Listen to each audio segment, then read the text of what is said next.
Расымен де барлық мақтау Аллах Тағалаға тән. Жалғыз оны ғана мақтаймыз және бір өзінен ғана жәрдем тілейміз. Жан дүниелеріміздің жамандықтарынан, істеп қойған істеріміздің кесірінен оған сыйынамыз. Ол кімді тура жолға салса, оны адастырушы жоқ. Ал кімді адастырса, оны тура жолға салушы жоқ. Аллах Тағаладан басқа тәңір жоқтығына, серігі жоқ жалғыз екендігіне куәлік береміз. Және де Мұхаммед оның құлы, әрі елшісі екендігіне куәлік береміз. Сондай-ақ ардақты пайғамбарымызға Аллах Тағаланың салауатын, сәлемін, рахымын, берекелерін тілейміз. Және де оның әулетіне, сахабаларына, және де солардың жолымен, ихсанмен ергендерге. Ассаламу алейкум ва рахматуллахи ва баракату. Құрметті жамағат, біз сіздермен Рамазан айының тәлім тәрбиесіндеміз. Аллах Тағаланың сәттілігін тілей отырып, бүгін сіздермен Рамазан, әркім өзінен есеп алу айы деген тақырыпта сұхбаттасамыз. Аллах Тағала бәрімізге пайдалы білім нәсіп етсін. Қандай да бір құл Аллах Тағаласына шынайы тәубамен оралған болса, онда сол шынайы тәубасы оның жүрегінде тағы бір керемет қасиетті өндіреді. Ол өз-өзіңнен есеп алу қасиеті. Пайғамбарымыз саллаллаху алейхи уассалам бізге баяндағандай: «Әл-каййису мән дана нафсаху ва амиля лима бa'дал маути». Ақылды адам ол өз-өзінен есеп алған адам, және де өлімнен кейінгі мәңгі өмір үшін еңбек қылған адам.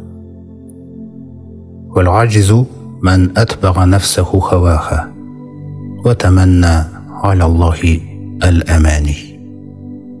Ал енді ақылсыз адам ол өзін көңіл қалауына ергізе салған, және де Аллаға қарай бос үміттерді армандаған адам дейді.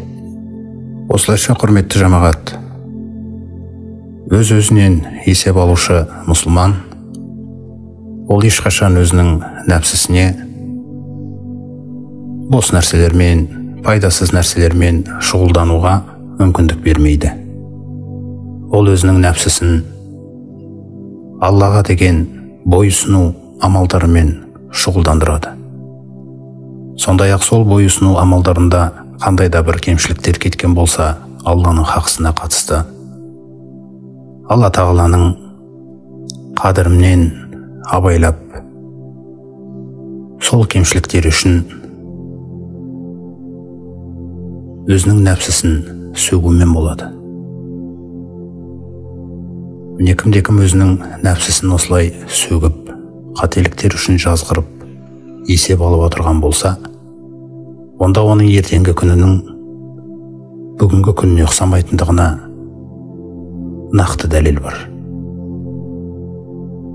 Әрбір адамның ертеңгі күнінің бүгінгі күніне қарағанда тілі тұрғысынан, көзі тұрғысынан, мінезі, жүріс-тұрысы тұрғысынан жақсырақ болуы осы мұсылманның өз-өзін есептеуі арқылы ғана жүзеге асады.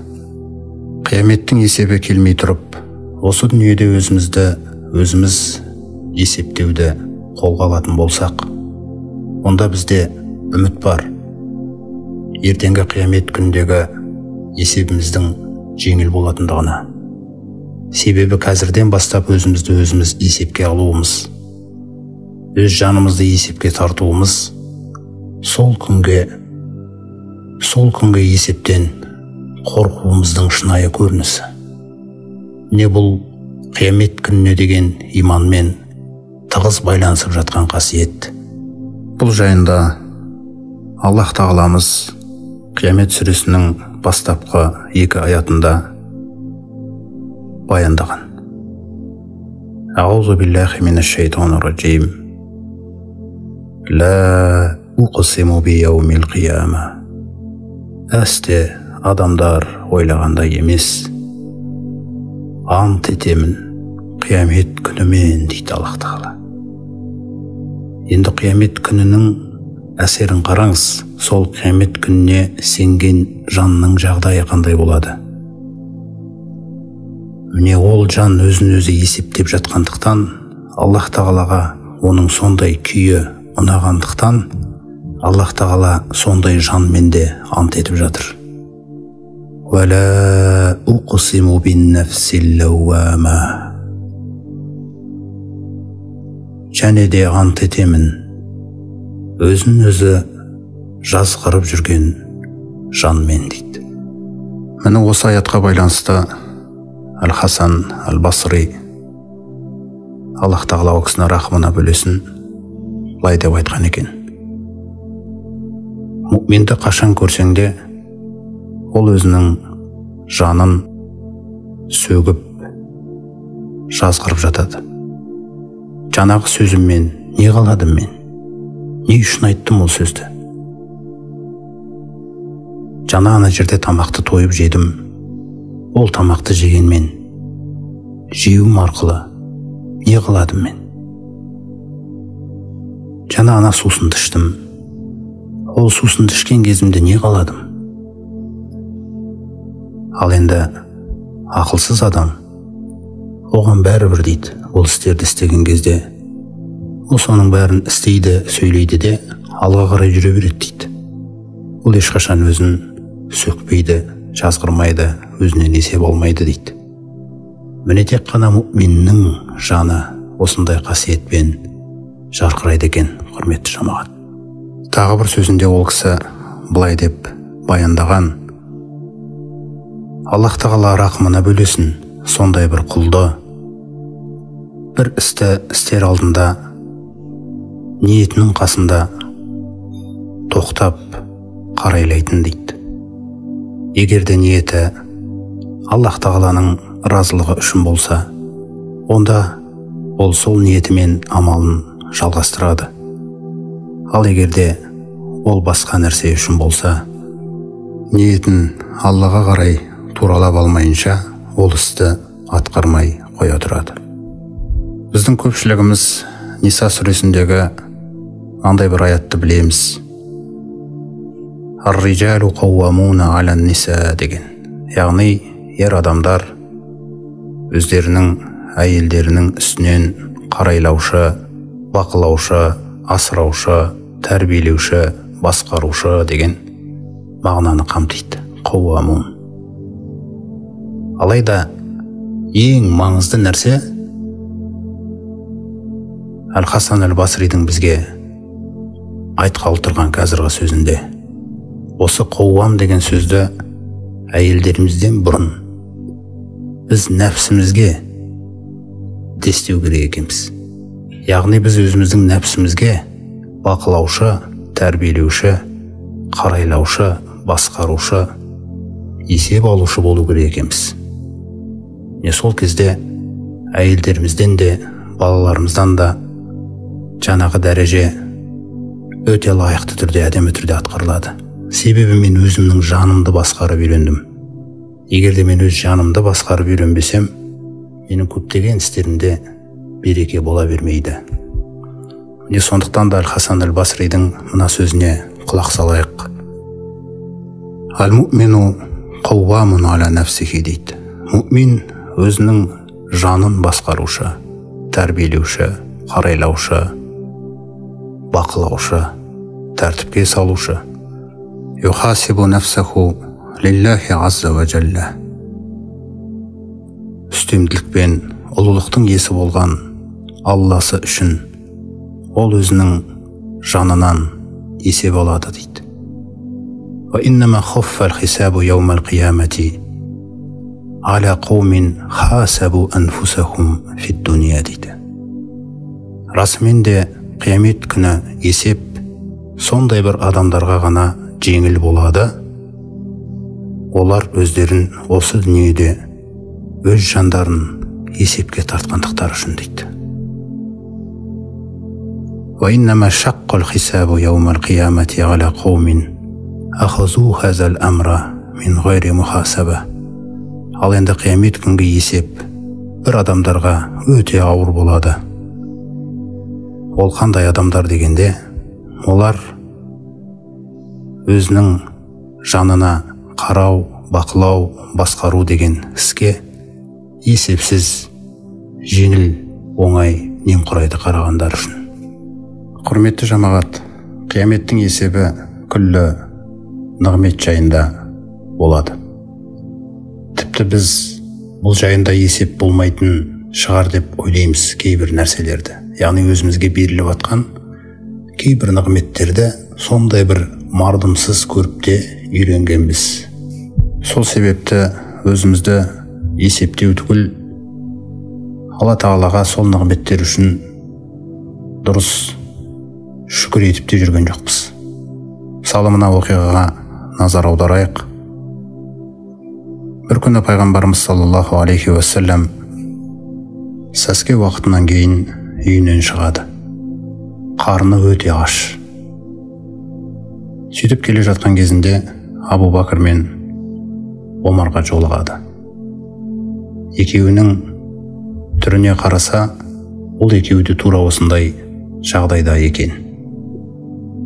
Сөйтіп үшеуі сол күнгі жейтін тамақтары жоқ, аш күйде болған. Үшеуіне ансарлықтардың бір ері жолығып, үшеуімен амандасқаннан кейін олар өздерінің түрін оған білдіргісі келмесе де, ол ансарлық жүрегі таза болғандықтан олардың жағдайларын түсіне қояды. Сөйтіп оларды өзінің үйіне қонақ қылып шақырады, үйіндегі бар нәрсесін дастарханға қояды. Сондағы қойған нәрсесі азғантай құрма, салқын су және де көлеңке. Сөйтіп олар сол құрмалардан дәм татқаннан кейін, салқын судан ішкеннен кейін, пайғамбарымыз саллаллаху алейхи уассалам оларға: сендер осы нығмет жайында сұраласыңдар дейді. Қараңыз, бізде сұрақ туады. Қара құрма мен қара су үшін, яғни біздің қоғамда қара нан мен қара су үшін мен сұраламын ба деген сұрақ туады. Осы үшін де қиямет күні есеп бола ма? Пайғамбарымыз саллаллаху алейхи вассалам: расымен де болады дейді. Бір азғантай құрма, бір ұрттам салқын су үшін адам қиямет күні сұралатын болса, міне осы жағдайды біз түсінетін болсақ, біздің үйде тіпті ысырап деген нәрсе де болмайтын шығар. Біз бүгінгі күнгі өзіміздің ауызашар дастархандарымызға қарасақ, пайғамбарымыз саллаллаху алейхи вассалам уақытында сахабалардың дастарханында ондай нәрсе болмаған. Қараңыз, біз сұралатын нығметтер, олар сұралатын нығметтен де өте көп. Егер де бізді осындай қара су мен қара нан үшін сұрап бастайтын болса Аллах Тағала, онда ол есепке мен бүгіннен бастап дайындалмасам, оның ауырлығы ертең өзімізге ықпалын тигізеді. Міне сол нәрсені мүмин шынайы тәубе келтіргеннен кейін жүрегімен бүгін көре алады. Соны бүгін көре алғандықтан ол өзін әрдайым есептен босатпайды. Сондай-ақ біз кейбір кезде садақа, қайырымдылық істерін тек қана молшылықтағы адамдар ғана жасау керек шығар деп, бір өзімізді өзіміз бөгеп қойғанбыз. Алайда пайғамбарымыз саллаллаху алейхи уассалам бізге мынандай хадисін айтады: «Ма минкум мин ахадин илля сайюкаллимухуллах». Сендердің іштеріңде ешкім жоқ, Аллах Тағала онымен қиямет күні сөйлеспейтін дейді. Лайса байнаху ва байнаху таржуман. Аллах Тағала онымен есеп алып сөйлесетін кезінде, онымен Аллах Тағаланың алдында аудармашы болмайды дейді. Фаянзуру аймана минху фәлә яра илля ма қаддама. Сөйтіп жаңағы құл оң жағына қарай назар салса, өзінің ілгері жіберген істерін ғана көреді. Ваянзуру аш'ама минху фәлә яра илля ма қаддама. Сол жағына қараса, өзінің ілгері жіберген істерін ғана көреді. Ваянзуру байна ядайхи фәлә яра илля нара тилқаа вajхихи. Сондай-ақ ол алдына назар аударған кезінде өзінің бет алдынан тозақты ғана көреді дейді. Сонда пайғамбарымыз саллаллаху алейхи вассалам фаттақун нара, оттан сақтаныңдар, оттан абайлаңдар, валау бишаққи тамра, жарты құрмамен болса да. Яғни егер сенің иелігіңде бір-ақ құрма болса, соның жартысын садақа беріп үлгер деп жатыр. Соның жартысын садақа беріп үлгер дейді. Өйткені мен сол бір құрма үшін сұралады екен, қараңыз. Бір құрма үшін мен сұралатын болсам, оның есебі жеңіл болу үшін мен оның жартысын біреуге беруім керектігін пайғамбарымыз саллаллаху алейхи ва саллям ескертіп жатыр. Фәмән лам яжида фа бикалиматин тойиба. Кімде құрма да болмаса, өзіне сұрап келген пақыр адамға беретін түгі болмаса, онда оны жақсы сөзбен шығарып салсын дейді. Осындай жағдайда, құрметті жамағат, бүгінгі күні елімізде сондай бір қайырымдылық амалдармен айналысып жатқан адамдар көп қой. Мысалы, харекет тобы деген бар. Қаншалаған мұқтаж адамдарға баспана ұйымдастырып беріп жатыр. Сол баспаналардың барлығы осы өздеріміз секілді жүректері осындай садақаның мәнін түсінген адамдар арқылы 1000 теңгеден болса да салып, сол адамдардың қаншалағаны сондай мүмкіндікке иеленіп жатыр. Олардың жоспарында қазір Рамазан айының өзінде бірнеше үйлерді алып беру деген мақсат қойылған екен. Міне осы нәрседен де қалыспаңыз. Жарты құрма дегендей 1000 теңге, 1000 теңгеңізді салып үлгеріңіз. Ертең біздің сол ақшаларымызға қатысты есебіміз жеңіл болу үшін. Осылайша, құрметті жамағат, егер де өз нәпсімізден өзіміз есеп алмайтын болсақ, онда ол біздің ішімізде шалқасынан жатқан нәрсе. Міне оны шалқасынан жатқызып қойып, иманның оған әлі келмейтін сондай бір халде өмір сүруіміз, ол иманды адамға жараспайтын нәрсе. Есеп болған жерде даму болады. Есеп болған жерде мақсатты өмір болады. Құр арман тілекке негізделген емес. Армандар, үміттер, бос үміттер өтпейді қияметке. Міндетті түрде мақсат керек. Мақсат қойылған істе есеп деген нәрсе міндетті түрде болады. Кез келген саудагер өзінің саудасын әр күні, аптасына бір мәрте, айына бір мәрте, жылында бір есеп жасап отырады мысалы. Сол есебінің арқасында оның саудасының салалары тағы да басқа дамиды. Жақсы пікірлер, ойлар пайда болады. Мен сол секілді дамытуға ең лайықты нәрсе Алла Тағаламен кездесуге бара жатқандықтан, дамытуымызға ең лайықты бірінші орында тұрған нәрсе ол жанымыз. Соны дамыту керек. Оны шалқасынан жатқызып қоймау керек. Оны Аллах Тағаланың жолында еңбекке салу керек. Оған Аллах Тағалаға бойұсындыру амалдарынан шығармау керек. Қайырымдылықтардан, жақсы істерден, намаздардан, дұғалардан, зікірлерден, Алла жолындағы жақсы көретін салиқалы амалдармен оны кәдімгідей тәрбиелеу керек. Міне сондықтан біз әркім осы есепті бастаған кезде ғана байқаймыз нәпсіміздің қаншалықты шалқасынан шіреніп жатқандығын, құрметті жамағат. Міне бұл өзімізді өзіміз есептеу қасиеті өте маңызды болғандықтан, Аллах Тағала бізге Әл-Хашр сүресінде былай деп түсіндірген: Аузу биллахи минаш шайтанир раджим. Я айюхаллазина аману. Ей иман келтіргендер, иттақуллах, Алладан абайлаңдар. Мысалы, жаңа пайғамбарымыз саллаллаху айтып отыр: Алладан абайлаңдар, бір жарты құрмамен болса да дегендей. Алла Тағаладан абайлаңдар. Вальтанзур нафсум ма қаддамат лиғада. Міне бұйрығына қарай Аллах Тағаланың әрбір жан назар аударсын ертеңгі күніне не жібергендігіне. өзін өзі есептесін дейді Алла Тағала. Егер де бұл есеп болмаса, онда біз тақуалықты жоғалтып аламыз. Сол себептен Алла Тағала осы бұйрығының әрбір жан ертеңгі күніне не жібергеніне қарасын деген бұйрығының алдына да артына да тақуалықты қойып қойған. Міне қараңыздар, иман келтіргендер, Алладан абайлаңдар, және де әрбір жан ертеңгі күніне не жібергеніне назар аударсын, және де Алладан қорқыңдар дейді. Алладан абайлаңдар дейді. Олай болса, тақуалықтың тұрақтылығы үшін өз-өзіңнен есеп алу міндетті қасиет екен.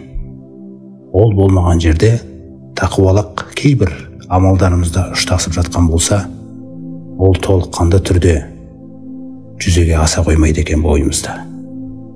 Міне осындай бұйрықтарынан кейін Аллах Тағала бізге былай дейді: «Инналлаха хабирун бима таъмалун». Расымен де Аллах Тағала сендердің не істеп жүргендерің жайлы, қандай нәрсені еңбек қылып жүргендерің жайлы ол хабардар дейді. Омар радиаллаху анху мынандай бір әдемі өсиетін қалдырған біздерге: «Хасибу анфусакум қабла ан тухасабу». Ей мұсылман жамағаты, Алла Тағаланың қияметтегі есебіне жолықпай тұрған кезде өз жандарыңды есептеп үлгеріңдер дейді. «Вазину анфусакум қабла ан тузану». Амалдарың таразыға қойылмай тұрып, өз жандарыңды бүгін таразыға салып үлгеріңдер. «Фаиннаху ахвану алейкум фил хисаби гадан ан тухасибу анфусакум ал-яума». Сондықтан бүгінгі күні өздеріңді есептеулерің ертеңгі күнгі есептен көрі жеңілірек қой дейді. Яғни осы есептеуіміз арқылы ертеңгі күнгі есептің де жеңіл болатындығына нұсқап жатыр. «Ва тазайяну лил ардил акбар». Біз осы дүниеде өзімізді көрсетумен боламыз ғой жалпы. Көп адамдарға қарасақ, осы дүниеде өзін жан-жақты бір қабілеттері тұрғысынан, қолынан келетін нәрселері тұрғысынан қоғамға өзін көрсеткісі келіп жүретін жағдай болады. Бірақ көрсетілімге қойылатын күн ол қиямет күні, құрметті жамағат. Аллах Тағаланың алдына бәріміз көрініске қойыламыз. Міне Омар радиаллаху анху соны айтып жатыр: ең үлкен көрініске бүгін соған әсемделіп дайындалыңдар дейді. Сол күннің есебіне әсемделіңдер, бұл дүниенің сахнасына емес. Осылайша, құрметті жамағат, бұл өзімізді өзіміз есептеу маңызды болғандықтан, рухани тәрбиесі тұрғысынан тәжірибесі мол болған ғұламалар біздерге жалпы осы өз жанымызды есептеу екі түрде жүзеге асады дейді.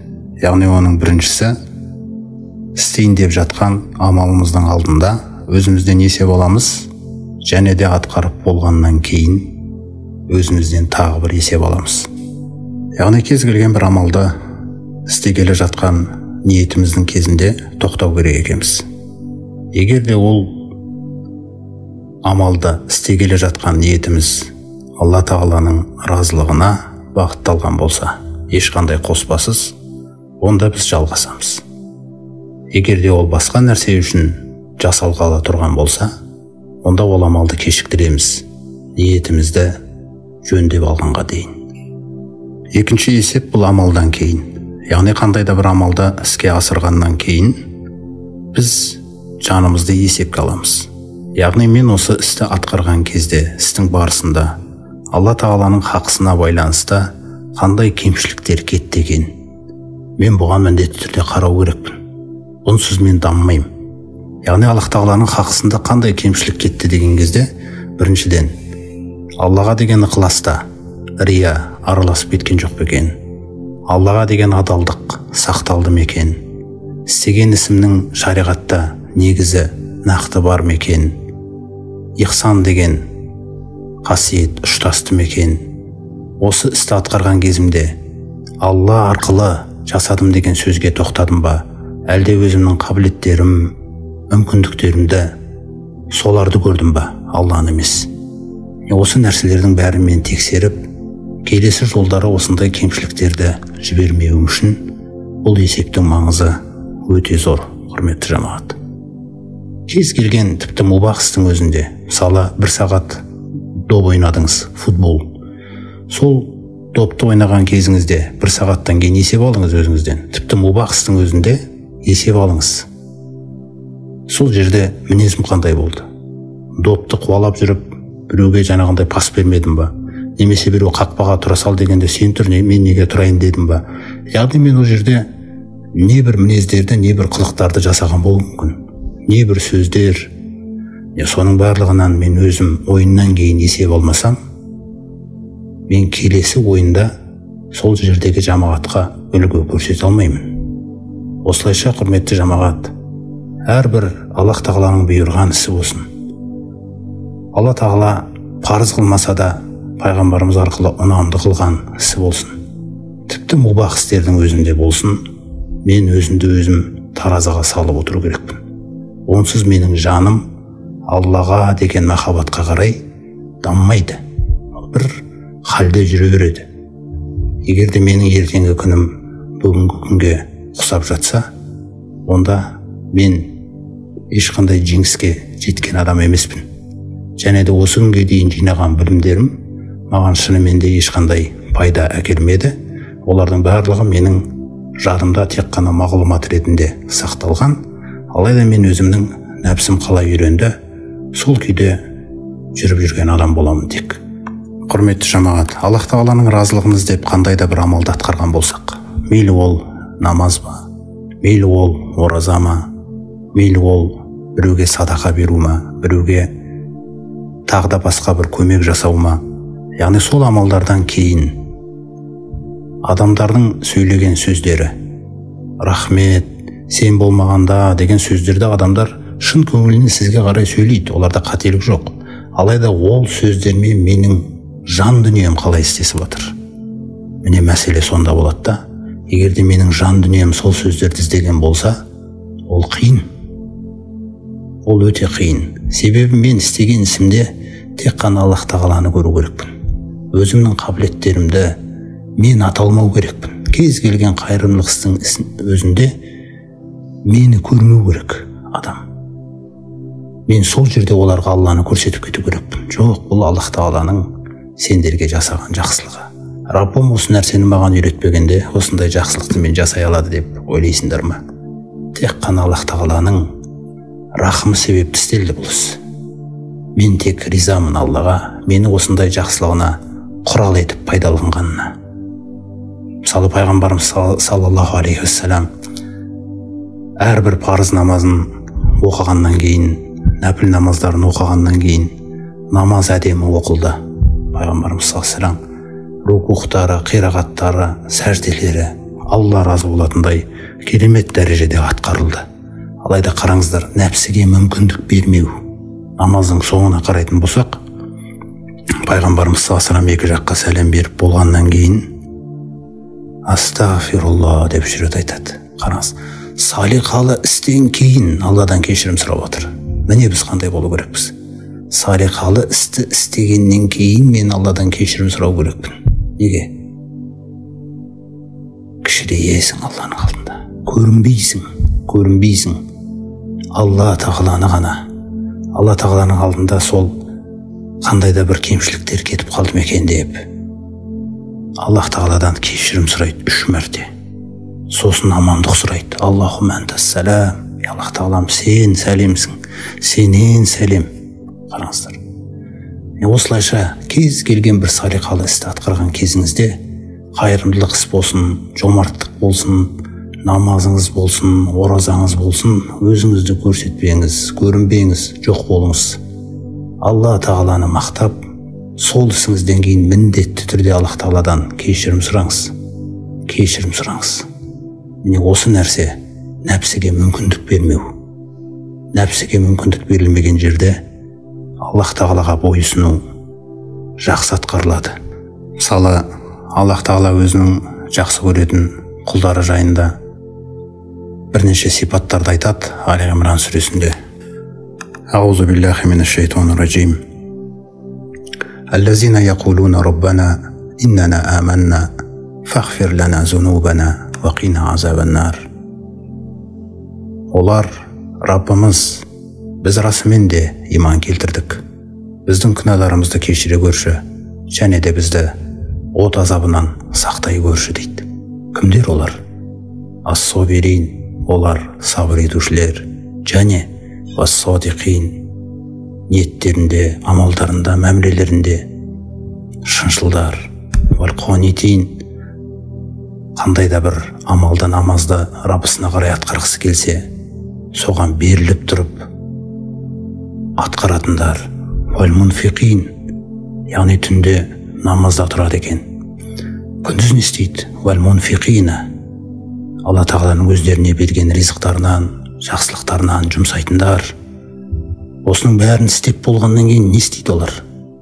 Вал-мустағфирина бил-асхар, сухур уақыттарында, яғни қазіргі сәресі ішілетін уақыттарда Алла тағаладан кешірім сұраумен болады дейді. Міне қараңыздар, түнгі құлшылығынан кейін жанына ешқандай мақтау ұялатпайды. Түнгі құлшылығынан кейін Алладан кешірім сұрайды.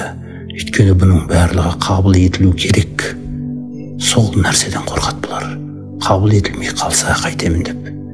Сондықтан сол қабыл етілуін қатты уайымдағандықтан Алладан кешірім сұраумен тәмамдайды дейді күллі істерін.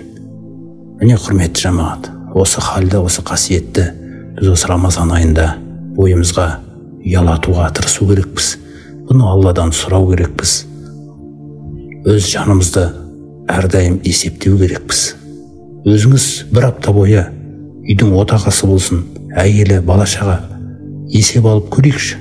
Көресіздер, бір аптадан кейін отбасыңызға қандай береке келетіндігін, мәміле тұрғысынан, сана тұрғысынан, пікір тұрғысынан.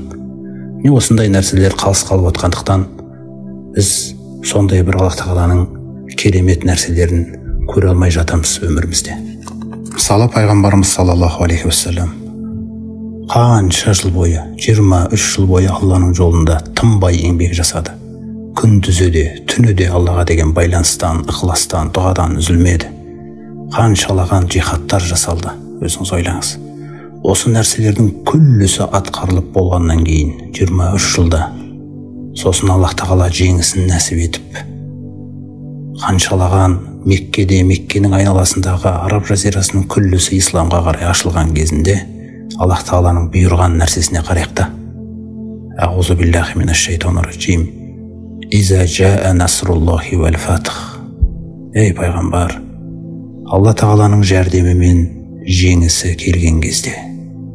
Ва раайтан наса ядхулуна фи диниллахи афважа.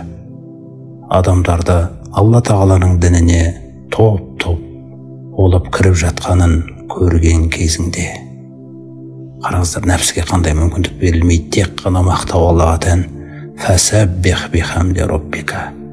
Раббыңды мақтаумен дәріпте, кемшілік сипаттардан ұлықтап, көтер даңқың Раббыңның. Ал өзіңе қатысты ше, вастағфирху, және де Алладан кешірім сұра. Иннаху кана тауаба. Расымен де ол тәубелерді қабыл етуші дейді. Міне Аллах тағаламыз нәпсіні қалай тәрбиелеу керектігін үйретеді, құрметті жамағат. Біз ойымызда қандай қабілеттер, қандай нығметтер болса да, қандай артықшылықтар болса да, оның барлығы тек Аллах тағаланың бізге берген сынағы. Не айтар екенсің деп. Қайсы бір нәрседе артық болсақ, оның сұрағы да қияметте артық болады. Сондықтан да біз қабілеттерімізді, білімімізді, қандай нәрсені жасап жатқан болсақ та өзімізді көрмейміз. Біз тек қана осы нәрселерді дұрыс пайдаландырып, сәттілігін салып жатқан Аллах тағаланы ғана көреміз. Сондай-ақ бізде мақтанатын еш нәрсе жоқ. Біз Алламен мақтанамыз. Аллах тағаланың берген осы тура жолмен мақтанамыз. Бізге қарай жіберген пайғамбарымызбен саллаллаху алейхи вассалам мақтанамыз. Осындай бізді жан жақты тәрбиелей алатын осындай ұлы дінімізбен мақтанамыз. Сондықтан да кез келген амалды біз іске асырған кезімізде, ол кішкентай салиқалы іс бола ма, ол үлкен салиқалы іс бола ма, ол жаңағындай жарты құрма арқылы жасалды ма, жоқ әлде ол өте үлкен көлемдегі сомамен жасалды ма? Біз тек қана мына сөзді айтып үйренейік: барлық мақтау Аллаға тән. Бізді осындай жолға салған, егерде ол бізді салмағанда, біз болмас едік бұл жолда. Аллах тағала осы тура жолымызды өзімен жолығатын күнге дейін нығайта беруін тілейміз.